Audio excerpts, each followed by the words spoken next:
नमस्कार, स्वागत है आपका एनबी न्यूज में और मैं हूं आपके साथ रुचिका रावत और आप देख रहे हैं अपने उत्तराखंड। अंतर्राष्ट्रीय योग दिवस के अवसर पर उत्तराखंड सरकार ने राज्य में देश की पहली योग नीति को लागू कर दिया है। उत्तराखंड राज्य को देवभूमि के साथ योग और वेलनेस की वैश्विक राजधानी बनाए जाने को लेकर आयुष विभाग ने योग पॉलिसी तैयार की थी। इस पर 28 मई 2025 को हुई धामी मंत्रिमंडल की बैठक में मंजूरी मिल गई थी।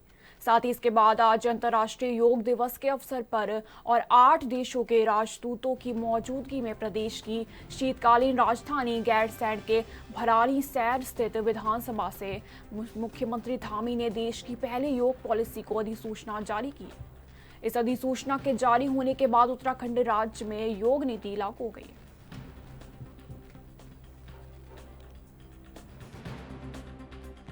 अंतर्राष्ट्रीय योग दिवस के अवसर पर आदरणीय प्रधानमंत्री जी की प्रेरणा से हमारी सरकार राज्य में देश की पहली योग नीति 2025 का हमने आज यहाँ पर शुभारंभ किया है। आप सबके समक्ष ये योग नीति उत्तराखंड को योग और वेलनेस की वैश्विक राजधानी के रूप में स्थापित करने के उद्देश्य से तैयार की गई है, जिसके अंतर्गत हम प्रदेश में योग और ध्यान केंद्र विकसित करने पर अधिकतम 20 लाख रुपए तक की सब्सिडी प्रदान कर रहे हैं। हमारे प्रदेश में योग, ध्यान और प्राकृतिक चिकित्सा के क्षेत्र में शोध को बढ़ावा देने हेतु 10 लाख रुपए तक का अनुदान का प्रावधान किया गया है। इसके साथ ही हम जहां एक और वर्ष 2030 तक राज्य में 5 नए योग हब की स्थापना करेंगे, वहीं मार्च 2026 तक राज्य के सभी आयुष, हेल्थ एवं वेलनेस सेंटर में योग सेवाओं की उपलब्धता भी सुनिश्चित की। वहीं अंतर्राष्ट्रीय योग दिवस के अवसर पर उत्तराखंड के मुख्यमंत्री धामी ने प्रदेशवासियों को शुभकामनाएं दी है। इस खास मौके पर भराड़ी सैर गैरसैंण में एक भव्य योग कार्यक्रम का आयोजन किया गया, जिसमें 8 देशों के राजदूत, उच्चायुक्त और प्रतिनिधियों ने हिस्सा लिया। कार्यक्रम की शुरुआत से पहले जब विदेशी मेहमान गैरसैंण पहुंचे तो यहां की प्राकृतिक सुंदरता, हरियाली से भरी वादियां और स्वच्छ वातावरण को देखकर बेहद प्रभावित नजर आए। सभी ने गैरसैंण की खुले दिल से तारीफ की और इस क्षेत्र को अद्भुत, शांतिपूर्ण और हर दृष्टि से समृद्ध बताया। कार्यक्रम में सभी ने एक साथ योगाभ्यास किया और योग के वैश्विक महत्व को सराहा।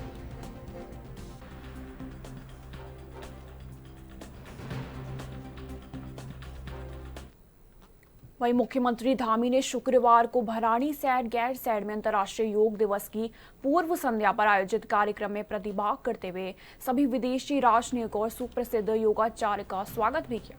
उन्होंने इस दौरान सभी को प्रतीक चिन्ह और उत्तराखंडी टोपी देकर सम्मानित किया। मुख्यमंत्री धामी ने Mexico, Fiji, Nepal, Suriname, Mongolia, Latvia, Sri Lanka, रूस के उपस्थित राजदूत और अन्य उच्चाधिकारियों का स्वागत करते हुए कहा कि देवभूमि उत्तराखंड योग और आयुष की वैश्विक राजधानी है। प्रधानमंत्री नरेंद्र मोदी जी के नेतृत्व में और आग्रह पर पूरी दुनिया में अंतर्राष्ट्रीय योग दिवस मनाया जाता है। 2014 में प्रधानमंत्री जी के आग्रह पर संयुक्त राष्ट्र संघ में 177 से ज्यादा देशों ने अंतर्राष्ट्रीय योग दिवस को मान्यता दी।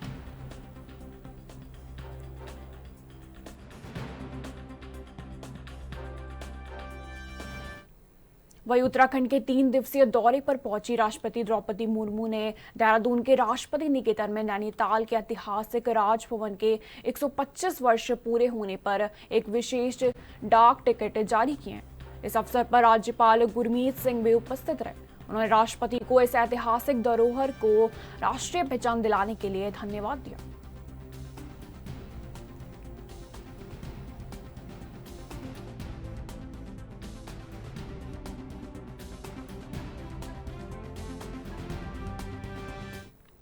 वहीं अंतर्राष्ट्रीय योग दिवस के अवसर पर देवभूमि उत्तराखंड में योग के विभिन्न कार्यक्रमों का आयोजन किया गया, जिसने पूरे देश में एक सकारात्मक और ऊर्जावान माहौल का संचार किया। इन आयोजनों का मुख्य केंद्र राजधानी देहरादून रही, जहां पुलिस लाइन में एक भव्य कार्यक्रम का आयोजन किया गया। इस महत्वपूर्ण अवसर पर भारत की राष्ट्रपति श्रीमती द्रौपदी मुर्मू की गरिमामयी उपस्थिति ने आयोजन को और भी विशेष बना दिया। उनकी उपस्थिति ने योग के वैश्विक महत्व और भारत की समृद्ध आध्यात्मिक विरासत को रेखांकित किया। साथ ही कार्यक्रम में उत्तराखंड के राज्यपाल lieutenant general Gurmeet Singh, cabinet मंत्री सुबोध उनियाल और बड़ी संख्या में योग प्रेमियों ने उत्साहपूर्वक भाग लिया। सभी उपस्थित लोगों ने एक स्थान पर एक साथ विभिन्न योगासनों का अभ्यास किया।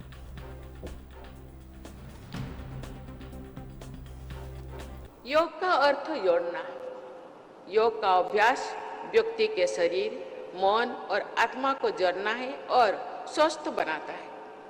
इसी प्रकार ये एक व्यक्ति को दूसरी व्यक्ति से, एक समुदाय को दूसरे समुदाय से और एक देश को दूसरे देश से जोड़ना काम भी कर रहा है। वही उत्तराखंड सरकार इन्वेस्टर समिट 2023 की सेरेमनी रुद्रपुर यार पंतनगर में आयोजित करने की तैयारी में। मुख्यमंत्री धामी ने हाल ही में नई दिल्ली में केंद्रीय गृह मंत्री अमित शाह को कार्यक्रम में बतौर मुख्य अतिथि शामिल होने का निमंत्रण दिया। समिट में 3.5 लाख करोड़ रुपए के निवेश प्रस्तावों पर MOU साइन हुए थे। वहीं इसको लेकर कांग्रेस प्रदेश अध्यक्ष करण मारा ने सवाल खड़े किए। उन्होंने कहा कि सरकार बताए कि निवेश कहाँ हुआ है। अब तक कोई कंपनी जमीन पर कार्य करती नजर नहीं आई है। यह जनता को गुमराह करने जैसा है।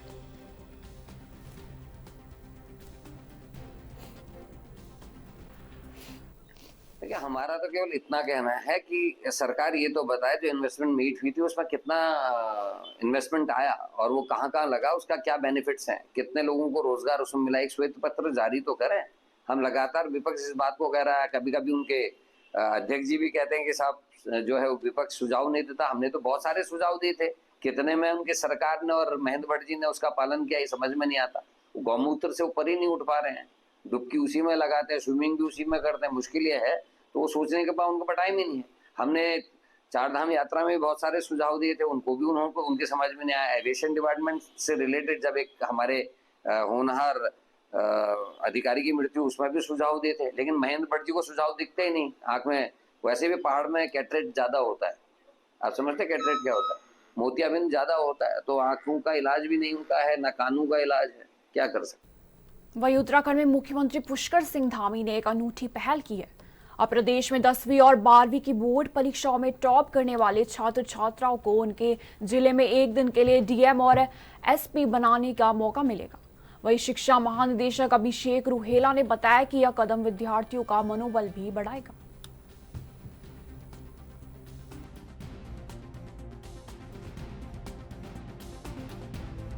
माननीय मुख्यमंत्री जी के निर्देशन पे और उनके दिशा निर्देश अनुसार तय किया गया है कि जो बोर्ड के टॉपर्स हैं उनको जनपद के जिलाधिकारी और पुलिस अधीक्षक के प्रभार दिए जाएंगे एक दिन के लिए।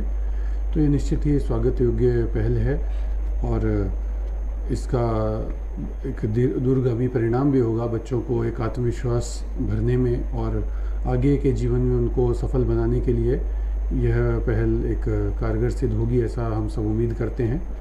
और इसको जैसा भी सरकार के आगे के निर्देश।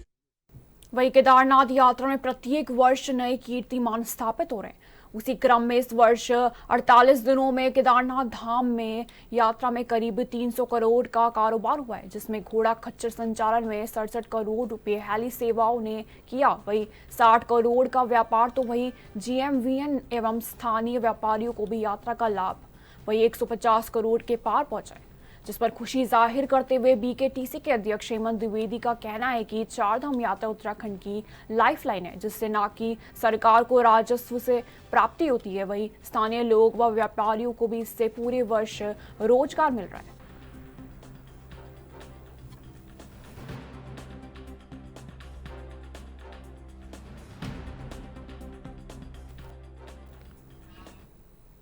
देहरादून के गोविंदगढ़ क्षेत्र में कांग्रेस द्वारा बस्ती बचाओ महापंचायत का आयोजन किया गया।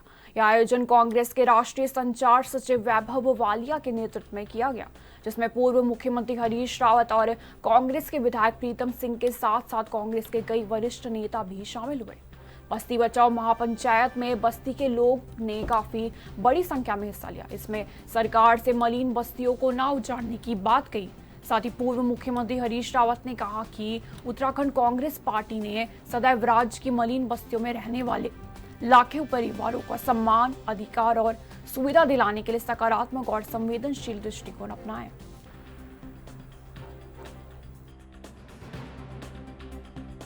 आज जो है बस्ती बचाओ महापंचायत में हम सब लोगों ने शिरकत करने का काम किया है और मैं समझता हूँ कि सरकार जिस तरीके से मलिन बस्तियों को उजाड़ने का काम कर रही है, ये कानून के विपरीत सरकार आचरण करने का काम कर रही है।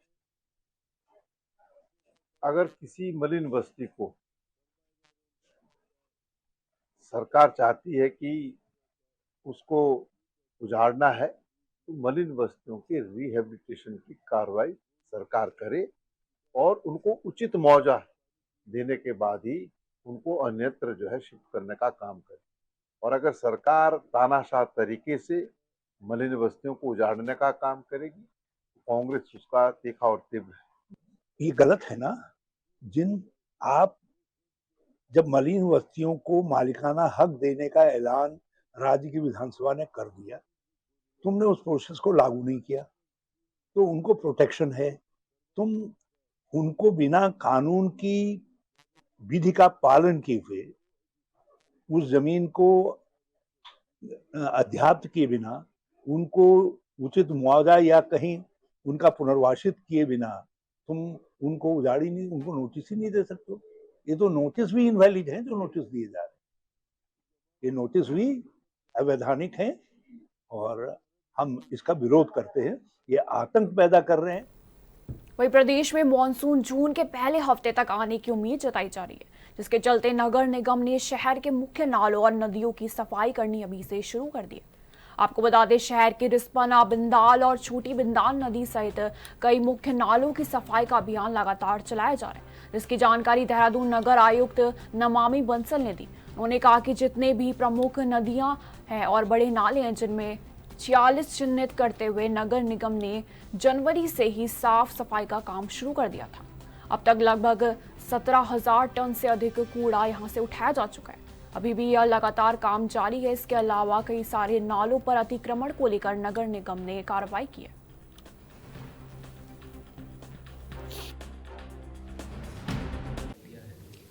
जितने भी हमारी प्रमुख नदियां हैं और जितने भी बड़े नाले हैं, 46 चिन्हित करते हुए नगर निगम ने जनवरी से ही इनकी सफाई का कार्य शुरू किया था और अब तक लगभग 17,000 मीट्रिक टन से अधिक कूड़ा यहाँ से उठाया जा चुका है। कूड़ा, सिल्ट, सभी चीज़ें, और अभी भी लगातार ये काम जारी है। इसके अलावा जो हमारी आंतरिक मार्गों की नालियाँ हैं, उनमें भी सफाई का कार्य कराया जा रहा है लगातार। इसके अलावा काफ़ी सारे नालों पर अतिक्रमण को लेकर भी नगर निगम ने कार्रवाई की है, जिससे कि बरसात के समय में उनमें अवरोध की स्थिति उत्पन्न होते हुए जल भराव ना हो। और इसके लिए जल भराव की यदि स्थिति बनती भी है तो भी आपदा का कंट्रोल रूम हमने एक्टिवेट कर दिया है और हमारी लगातार जो सुपरवाइजर्स हैं उनकी टीमों को भी तैनात कर दिया है। वो भी इसमें वाटर पंपिंग के माध्यम से भी परिस्थिति में किसी भी जल भराव की स्थिति में कार्रवाई करेंगे। जो ये संबंधित लाइन डिपार्टमेंट्स हैं, इनके लिए हमने लगातार समन्वय बैठकें आयोजित की हैं। इसमें माननीय महापौर जी की अध्यक्षता में बैठकें आयोजित की गई हैं। इनको क्लियर इंस्ट्रक्शंस दिए गए हैं कि कहीं पर भी मलबे को ना छोड़ें। जितने भी इनके प्रोजेक्ट्स हैं उनको प्राथमिकता से बरसात से पहले पूरा कर लें और इंश्योर करें कि सड़क किनारे या नालों के आसपास ये मलबा बिल्कुल भी ना छोड़ें। अपने कॉन्ट्रैक्टर्स को भी अकॉर्डिंगली ब्रीफ कर दें। इसमें इन्हीं सभी डिपार्टमेंट से ये भी समन्वय बनाया गया है कि इनके क्षेत्राधिकार में आने वाले जितने भी नाले हैं उनकी भी सफाई में ये भी अपने स्तर से ड्यूटी तैनात कर दें और उसकी सफाई भी साथ में नगर निगम की भी टीम के से समन्वय बनाते हुए उसको करें। इसके संबंध में लगातार इनके साथ में बैठकें भी की जा रही हैं और रिव्यू भी किया। वहीं काशीपुर में कांग्रेस कार्यकर्ताओं ने अपने नेता रवि पपने पर हमले के आरोपों को गिरफ्तार होने पर प्रदर्शन किया। अज्ञात बदमाशों ने रवि पपने पर हमला किया था, जिसका वीडियो वायरल हुआ था। पुलिस ने जल्द गिरफ्तारी का आश्वासन दिया था, लेकिन कई दिन बीतने के बाद भी कोई कार्रवाई नहीं हुई, जिससे नाराज कांग्रेसियों ने एडिशनल एसपी कार्यालय पर प्रदर्शन किया।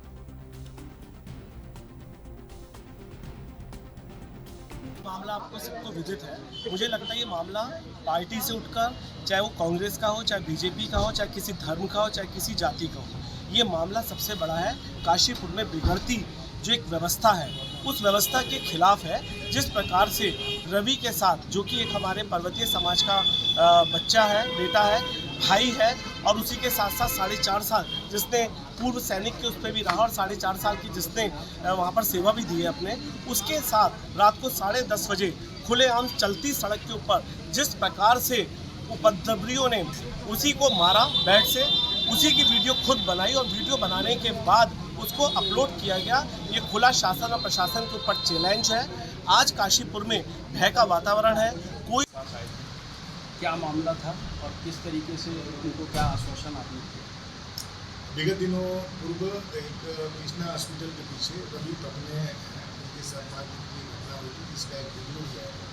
उस संबंध में आप लोगों द्वारा तहरीर दी गई थी। हमारे द्वारा ITI थाने में 4 लोगों के विरुद्ध अभियान के खिलाफ मुकदमा पंजीकृत किया गया। उसमें हमारी टीमें लगी हैं। आइडेंटिफिकेशन होते ही जो भी इसमें दोषी होंगे, जो भी इसमें इन्वॉल्व होंगे। वक्त हो चुका है छोटे से ब्रेक का, फौरन लौटेंगे।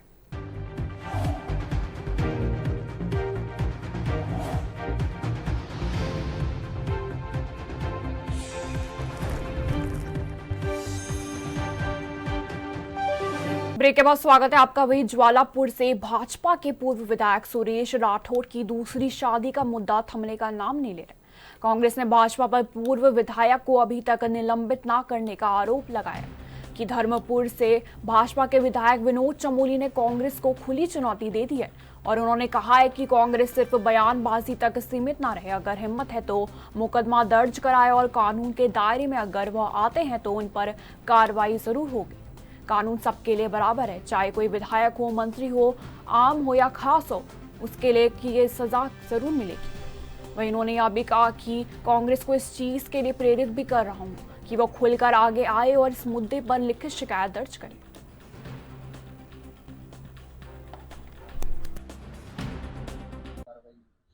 मैं बिल्कुल चुनौती दे रहा हूं कांग्रेस को, और कहेंगे तो उकसा भी रहा हूं कि वो FIR लॉन्च कराए, और किसी ने अगर कानून का उल्लंघन किया, चाहे भाजपा का विधायक हो, चाहे कोई कार्यकर्ता हो, चाहे किसी भी स्तर का व्यक्ति हो, उसको। वहीं उत्तराखंड में मॉनसून के दौरान तमाम तरह की परेशानियां सामने आती है। लगातार बारिश के चलते लैंडस्लाइड होने से तमाम जगहों पर आवागमन अवरुद्ध हो जाता है। ऐसे में मैदानी क्षेत्रों में कई स्थानों पर जल भराव होने से बाढ़ जैसी स्थिति का सामना करना पड़ता है। इन सब स्थितियों से निपटने के लिए ही उत्तराखंड आपदा प्रबंधन विभाग ने पहले से तैयारी शुरू कर दी है। 30 जून को कई जगहों पर बाढ़ के हालातों से निपटने के लिए मॉक ड्रिल किया जाएगा, जिसके अलावा पहाड़ी क्षेत्रों में भी लैंडस्लाइड जैसी घटनाओं के बाद बंद हुई सड़कों को जल्द से जल्द खोला जाए। इसको लेकर कैसे अधिकारियों को निर्देश दिए जाएंगे। वहीं कई ऐसे स्थान हैं जो पहले से चिन्हित किए गए हैं, उन जगहों पर सभी प्रकार की मशीनों को उपलब्ध करा दिया गया।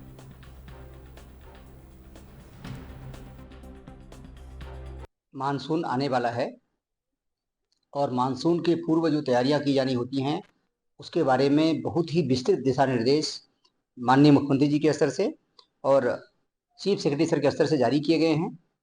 हम लोग लगातार फॉलोअप कर रहे हैं जनपदों के साथ में। जो जोर दिया गया है इस बार की जो आपदा के बारे में लोगों को प्रशिक्षित करना, वो हम लगातार कर रहे हैं। जो उपकरण आपदा से डील करने के लिए हमारे पास होने चाहिए हैं, वो सारे उपकरण को रखरखाव करने के लिए, सबको सत्यापित करने के लिए, देखने के लिए एक बार लिस्ट बना के देख लें और सभी प्रकार के उपकरणों का लोगों को विधिवत चलाने का अभ्यास करा लें, ताकि जब कभी आवश्यकता पड़े हम उपकरण का सदुपयोग कर सकें। अगर जनपद में किसी प्रकार से उपकरण खरीदने की आवश्यकता है तो उपकरण क्रय कर लें। इसी प्रकार से जहां जल भराव होता है, जल भराव के कारण की समीक्षा कर लें।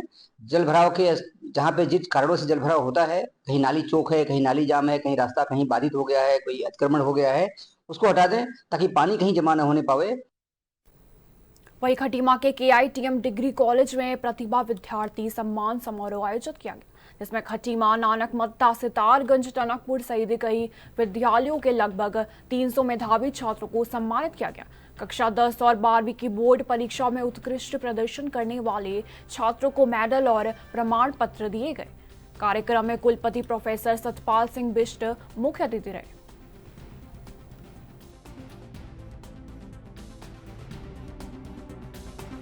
10th और 12th क्लास के जो बच्चे हैं उनको यहाँ सम्मानित किया गया।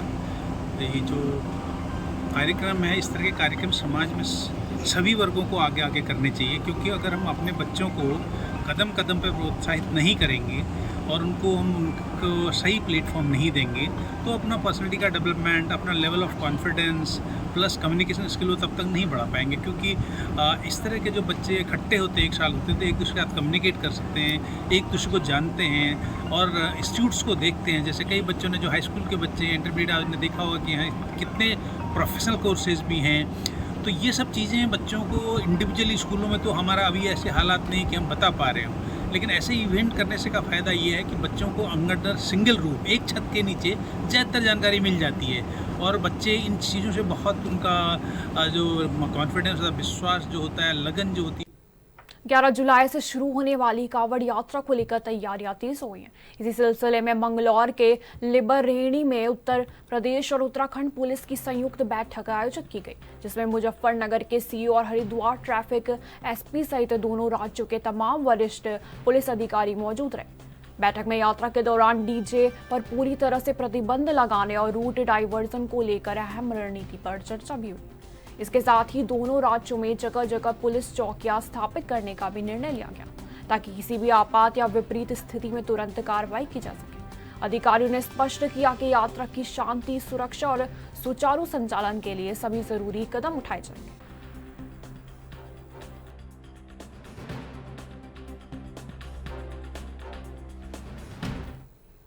कोटद्वार में नवनिर्मित केंद्रीय विद्यालय में शैक्षणिक सत्र 2025 से 26 के लिए कक्षा 1 से 5 तक की प्रवेश प्रक्रिया शुरू हो गई। एडमिशन की अंतिम तिथि 25 जून बताई जा रही। वही केंद्रीय विद्यालय किशनपुरी इंटर कॉलेज के परिसर में संचालित किया जा रहा है। अभिभावकों में बच्चों के दाखिलों को लेकर खुशी का माहौल है।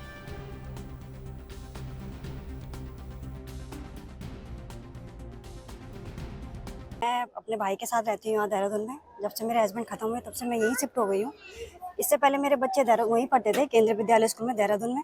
तो जब से यहाँ पे खुला है, अगर पिछले साल खुला तो डायरेक्ट ट्रांसफर हो जाता, पर नहीं खुला था। इस बार खुला है तो ट्राई कर रही हूँ। मेरी लड़की 4th में जाएगी और लड़का। ये तो केंद्रीय विद्यालय संगठन के लिए और जो यहाँ के जो स्टेट अथॉरिटीज़ हैं उनके लिए उनको बहुत बहुत धन्यवाद कि क्षेत्र की जनता की पुकार पर इन्होंने ये स्कूल खोल दिया है। यहाँ बच्चे के सर्वांगीण विकास के लिए ये केंद्रीय विद्यालय जाने जाते हैं। और ये उपयुक्त जो दस्तावेज है उसकी सूची बाहर लगाई जा चुकी है और पेरेंट्स को या अभिभावकों को हम लोग लगातार उनका मार्गदर्शन भी कर रहे हैं, क्योंकि ये नए क्षेत्र में ही एक तरीके से केबी का शुभारंभ हुआ है। बेसिकली जो क्लास 1 to 5 के लिए मेन दस्तावेज है उसमें एड्रेस प्रूफ चाहिए। उसमें अगर कोई जाति से संबंधित है, SC ST या OBC नॉन। फिलहाल मेरे साथ इस बुलेटिन में इतना ही। बने रहे NB न्यूज़ नेशनल के साथ। नमस्कार।